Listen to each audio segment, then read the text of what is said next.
আসসালামু আলাইকুম এভরিওয়ান। বাবার মৃত্যু গল্পের ৯ নম্বর পার্ট। তো চলো বেশি কথা না বলে গল্প শুরু করা যাক। পুরনো একটা বাড়ি দেখে বোঝা যাচ্ছে বেশ কয়েক বছর ধরে কেউ থাকে না এই বাড়িতে। গাছের পাতার কয়েক ধাপের স্তর পড়ে আছে উঠোনে। বাড়ির চারপাশে গাছগাছালি, সব মিলিয়ে একটা ভূতের পরিবেশ। আমি বললাম, গালিব তুই শিওর এই বাড়িটাই? গালিব বলল, এসআই তো এই বাড়ির কথাই বলল। আমি বললাম, আচ্ছা লোকালয়ে গিয়ে জিজ্ঞেস করি মানুষের কাছে, শিওর হয়ে নেই। গালিব বলল, ওকে। একটা বৃদ্ধ বয়সের লোক রাস্তা দিয়ে যাচ্ছিল। গাড়ি থেকে নেমে লোকটিকে বললাম, আসসালামু আলাইকুম চাচা। চাচা বলল, ওয়ালাইকুম আসসালাম। আমি বললাম, চাচা ওই যে সামনে পরিত্যক্ত বাড়িটি আছে না, সেটা কি আপনাদের এমপি সাহেবের সাবেক পিএস এর বাড়ি? চাচা বলল, হুম। আমি বললাম, চাচা ওই বাড়ির মানুষজন কোথায়? চাচা বলল, তোমরা কারা? আমি বললাম, চাচা আমরা ডিবি পুলিশ। ওনার মৃত্যুর কেসটা আবার কে যেন ওপেন করেছে। চাচা বলল, তোমরা যারাই হও ওই বাড়িতে যেও না। ওই বাড়ির চারপাশে করিমের আত্মা ঘোরাফেরা করে। আমি বললাম, আপনারা দেখেছেন? চাচা বলল, আমি দেখি নাই, কিন্তু গ্রামের অনেক মানুষ দেখেছে। আমি বললাম, কবে দেখেছে? চাচা বলল, করিমের মৃত্যুর পরপরই মানুষ দেখেছে। ভয়ে ওর পরিবার গ্রাম ছেড়ে শহরে চলে গেছে। আমি বললাম, লাস্ট কবে করিমের আত্মা দেখেছে গ্রামবাসী? চাচা বলল, করিম মারা যাওয়ার 1 সপ্তাহ পর পর্যন্ত দেখেছে। তারপর গ্রামবাসী আর সেখানে যায়নি ভয়ে। আমি বললাম, ধন্যবাদ। আমি গালিবকে বললাম, কি সুন্দর প্ল্যান করেছে দেখেছিস? আমার মনে হয় করিমের বাড়িতে এমন কোনো তথ্য ছিল যা খুনের প্রমাণ হিসেবে বহন করে, কিন্তু খুনি সেটা সংগ্রহ করতে পারেনি। তাই ভূতের গল্প সাজিয়ে মানুষজনের চলাচল বন্ধ করেছে, যেন কেউ না যেতে পারে। গালিব বলল, মেঘ আমার মনে হয় এই বাড়ির তল্লাশি দেওয়ার আগেই মহিলাটির বাড়িতে যাওয়া উচিত। আমি বললাম, আগে দেখতে হবে পরিস্থিতি কি রকম। এখান থেকে 15 কিলোমিটার দূরে পিএ এর বাড়ি, কিন্তু আশ্চর্যের বিষয় সেই একই ঘটনা এই বাড়িতেও। লোকজন বলছে মহিলাটির আত্মা নাকি এই বাড়ির আশেপাশে ঘুরে বেড়ায়, আর তার পরিবার এই বাড়ি ছেড়ে অন্যত্র চলে গেছে। দুই জায়গা একই গল্প।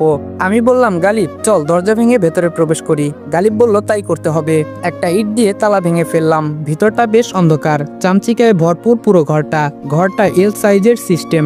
উপরে টিনের ছাদ, হাফ বিল্ডিং যাকে বলে। মোবাইলের ফ্ল্যাশ জ্বালিয়ে ঘরের জানালাগুলো খুলে দিলাম। চামচিকার বিষ্ঠার গন্ধ পুরো রুমে। গালিব বলল, এই দুই হত্যাকাণ্ডের মাঝে কিছু জিনিস জড়িয়ে আছে, তা না হলে দুই জায়গায় একই স্টোরি সেট করবে কেন? আমি বললাম, আমি কখন থেকে সেটাই ভাবছি। আচ্ছা চল তল্লাশি করি। জানালা খুলতে বেশ আলোকিত হলো ঘরটা। আমার উদ্দেশ্য সেই নোট বইটি খুঁজে বের করা। 1 ঘন্টা খোঁজাখুঁজি করে শুধু একটা জিনিস সংগ্রহ করলাম, সেটা হলো একটা মোবাইল। স্যামসাং গ্যালাক্সি জে মডেলের একটা মোবাইল। ব্যাটারি নেই, ডিসপ্লেও বোধহয় নেই। বোঝা যাচ্ছে কেউ মোবাইলটি দেয়ালের সাথে ছুঁড়ে মেরেছিল। ভালো অরিজিনাল মোবাইল হওয়ায় সেট নষ্ট হয়নি বোধহয়, কিন্তু ডিসপ্লেটা চলে গেছে। এটাই কাজে আসবে। সব থেকে ভালো হতো দুই পরিবারের কোনো সদস্যের সাথে কথা বলতে পারলে। বাড়িতে চলে আসলাম। পুরো বাড়িতে থমথমে পরিবেশ, সবাই ইতোমধ্যে আতঙ্কিত। বাড়ির চারপাশে পুলিশ। এমপি সাহেবের বাড়িতে অ্যাটাক হয়েছে বলে কথা। হ্যালো বন্ধুরা, আপনি কি বোর হচ্ছেন, কিছু মজা করতে চান? তাহলে আজ আমি 1xBet নামের একটি অ্যাপ সম্পর্কে কথা বলতে চাই, যেটি সবচেয়ে বিশ্বস্ত বুকমেকার। এখানে মজা করার পাশাপাশি রয়েছে পুরস্কার জেতার সম্ভাবনা। এখানে সমস্ত লাইভ ম্যাচের ফলাফল এবং ম্যাচটি লাইভ দেখতে পারবেন। আপনি স্কোরের ভবিষ্যৎবাণী করে বাজি ধরতে পারেন, যেমন কোন দল জিতবে, কত রান করবে ইত্যাদি। এবং বিএমডব্লিউ গাড়ি, আইফোন, ল্যাপটপ আরো অনেক কিছু পুরস্কার জেতার সুযোগ রয়েছে। আর হ্যাঁ, বিখ্যাত পিএসজি ও সিরিয়া এখানের স্পন্সর, তাই অবিশ্বাসের কোনো কথাই আসে না। এখানে ক্রাশ ও নতুন চিকেন রোড গেম সহ আরো বিভিন্ন ধরনের গেম রয়েছে, যেগুলো খেলে রয়েছে সহজেই টাকা জেতার সম্ভাবনা। আর রেজিস্ট্রেশন করার সময় আমার প্রচার কোড অনফায়ার ব্যবহার করে প্রথমবার জমাতে পান 12,000 টাকা পর্যন্ত ও ফ্রি স্পিন। আপনি সহজেই পেটিএম, ব্যাংক, বিকাশ, নগদ, রকেট এবং অন্যান্য সহজ পদ্ধতির মাধ্যমে আপনার জেতা টাকা তুলতে পারবেন। তাহলে আর দেরি কিসের? পিন কমেন্টের লিঙ্ক থেকে অথবা গুগলে 1xBet সার্চ করে আমার দেওয়া প্রোমো কোড অনফায়ার ব্যবহার করে রেজিস্ট্রেশন করুন এবং বোনাস পান। প্রমাকে মেসেজ দিলাম আমার সাথে ইমিডিয়েটলি ছাদে দেখা করতে। সে অলরেডি আসতেছে। বিকেলবেলা ছাদের পরিবেশটাই অন্যরকম, বেশ মুগ্ধকর পরিবেশ। প্রমার কাছেও অনেক রহস্য রয়ে গেছে, যেভাবেই হোক আমাকে জানতে হবে। প্রমা বলল, জরুরি তলব। আমি বললাম, আমি চলে যাচ্ছি। প্রমা বলল, মেঘা জানে? আমি বললাম, না। প্রমা বলল, আমরাও তো কাল দুপুরে ঢাকা চলে যাব, ছুটি শেষ। আমি বললাম, সকালে চলো। প্রমা বলল, ঠিক আছে, আপনার জন্য না হয় একটু স্যাক্রিফাইস করলাম। আমি বললাম, আমার জন্য এবার তাহলে কষ্ট করে তোমার পেটের ভিতর লুকিয়ে থাকা রহস্যগুলো বলে ফেলো। প্রমা বলল, বলবো না। আমি বললাম, থাক, বলা লাগবেও না, আমার এত শখ নেই জানার, চললাম। প্রমা বলল, এই না না, আপনাকে জানতে হবে, আমার প্রয়োজন হলেও জানতে হবে। আমি বললাম, ঠিক আছে শুনি। প্রমা বলল, আমি স্কুল লাইফ থেকে শুরু করে এখন পর্যন্ত ঢাকায় হোস্টেলে থেকে পড়াশোনা করছি। ফুপার মৃত্যুর 6 মাস আগে আমাকে ফুপু আপনাদের বাড়িতে নিয়ে যায়। সেদিন বাড়িতে যাওয়ার সুযোগ হয়নি। ফুপু গেটের সামনেই গাড়ি থামিয়ে আমাকে গাড়িতে বসিয়ে তিনি ভেতরে যায়, আবার 10 মিনিট পর চলে আসে। আমি সেদিন ঠিকানা জেনে রেখেছিলাম। তার 6 মাস পর ফুপার মৃত্যু হয়। সেদিন গালিব ভাই আমাকে ফোন দিয়ে জানায় ফুপার মৃত্যু হয়েছে। তার 5 মিনিট পর আব্বু ফোন করে বলে আমি যেন সেখানে না যাই। যেহেতু আমি ঢাকায় ছিলাম তাই কাউকে না জানিয়ে আপনার বাড়িতে যাই। আমি সেদিন অনেক কষ্টে ফুপার লাশ দেখেছিলাম। সেটা যে মার্ডার ছিল সেটা স্পষ্ট বোঝা যাচ্ছিল, কিন্তু মানুষ সেটা নিয়ে সিরিয়াস না হয়ে স্বাভাবিক নিয়মে মাটি দিয়ে দেয়। সেদিন আপনাদের পুরো বাড়ি ঘুরেছি, ফুপার বালিশের নিচে আপনার একটা ছবি দেখেছিলাম। তারপর আমি ছবিটা নিয়ে চলে আসি, কিন্তু আপনার সাথে কন্ট্যাক্ট করার মতো কিছুই পাচ্ছিলাম না। তারপর মেঘ চৌধুরী দিয়ে ফেসবুকে সার্চ করি, কত হাজার মেঘ এসেছে, কিন্তু আপনাকে খুঁজে পেলাম না। তারপর একদিন আমাদের কলেজে একটা অনুষ্ঠানে আপনার সায়েন্টিস্ট বন্ধু আনাস স্যার আসে। তখনও জানতাম না সে আপনার বন্ধু। আমরা অনলাইনে ক্লাস করার জন্য তার ফেসবুক পেজ সংগ্রহ করি। তার পেজের কভার ফটোতে তার ছবির সাথে আপনার ছবি দেখে চমকে গিয়েছিলাম। তারপর ওনার সাথে পার্সোনালি কথা বলি, আপনার সম্পর্কে জানি। তিনিও আমার থেকে আমাদের বাড়ির সম্পর্কে তথ্য নিতেন। আমি বললাম, এটা তাহলে কথা, তাই তো বলি আনাস এত কিছু কিভাবে জানে। আচ্ছা ঠিক আছে, তুমি এখন যাও। প্রমা বলল, কিছু শেষ হয়নি, আমি আপনার বন্ধুকে পছন্দ করি, কিন্তু বলার মতো এক বিন্দু সাহস পাচ্ছি না। আমি বললাম, ও তোমার থেকে বয়সে বড়। প্রমা বলল, ওহ, আপনি যে মেঘার সাথে প্রেম করেন সে তো আমার সমবয়সী, আর আপনিও তো আপনার বন্ধুর সমবয়সী।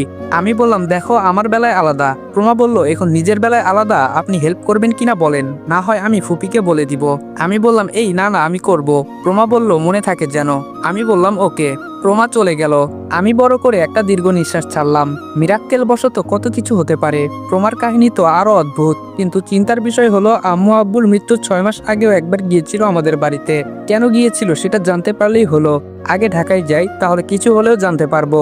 প্রমার সামনের সিটে বসে আছে, আমি আর মেঘা এক সিটে। গালিবকে সাথে নিইনি, কারণ ওই দিকটাও দেখার প্রয়োজন আছে। আবার সে নববিবাহিত।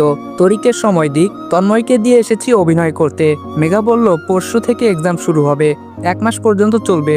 আমি বললাম, ভালো তো। মেঘা বলল, ভালো না ছাই, ভাইয়া বলেছে পরীক্ষার পরপরই বিয়ের কাজ শেষ করবে। আমি বললাম, বুড়োর কি আর তর সইছে না? মেঘা বলল, কি জানি, বেটা বুইরা কালে ভীমরতি ধরেছে বিয়ে করার জন্য। আমি বললাম, বিয়ের দাওয়াত দিও। মেঘা বলল, এই কিছুদিনের মধ্যে কিছু না করতে পারলে অবশ্য সেটাই করতে হবে। আমি বললাম, মোবাইলে দাওয়াত গ্রহণযোগ্য নয়, কার্ডে দিতে হবে। মেঘা বলল, খুব শখ বিয়ে খাওয়ার? আমি বললাম, হুম। আমাকে দেখে হারুন চাচা চমকে উঠলো। এত বছর পর বাড়িতে পা রেখেছি, চমকে যাওয়ারই কথা। আমি আমেরিকা থেকে বাড়ি আসিনি, খুলনার উদ্দেশ্যেই বাস ধরেছিলাম। হারুন চাচা হলো আমাদের বাড়ির পুরনো কাজের লোক, বাড়ি দেখাশোনা করে। ওনার থেকেও অনেক তথ্য জানার আছে। আরেকটু দূরে যেতে চাচিকে দেখতে পেলাম, একটা ছোট বাচ্চাকে খাবার খাওয়াচ্ছে, যদিও তিনি আপন চাচি নন। আমাদের গ্রামের বাড়ির অতি দরিদ্র একজন লোক, খালিদ কাকা। গ্রামের বাড়িতে জীবনে একবার গিয়েছি, তাও 6-7 বছর আগে। সেখানে তার সাথে পরিচয়। আব্বুর মৃত্যুর পর ওনাকে এই বাড়িতে পার্মানেন্ট থাকতে বলেছিলাম। আব্বুর রুম আর আমার রুম ছাড়া বাকিগুলো ব্যবহার করার অনুমতি দিয়েছিলাম, কেননা আব্বুর রুমের রহস্য আমার জানা অতি প্রয়োজনীয়। চাচি গ্রামের মেয়ে হলেও বাড়িটা বেশ গুছিয়ে রেখেছে। খালিদ চাচার বয়স বেশি না, আমার থেকে 7-8 বছরের বড় হবে। আমি বললাম, কেমন আছেন চাচি? চাচি বলল, আপনি? আমি বললাম, কেন আসতে পারি না?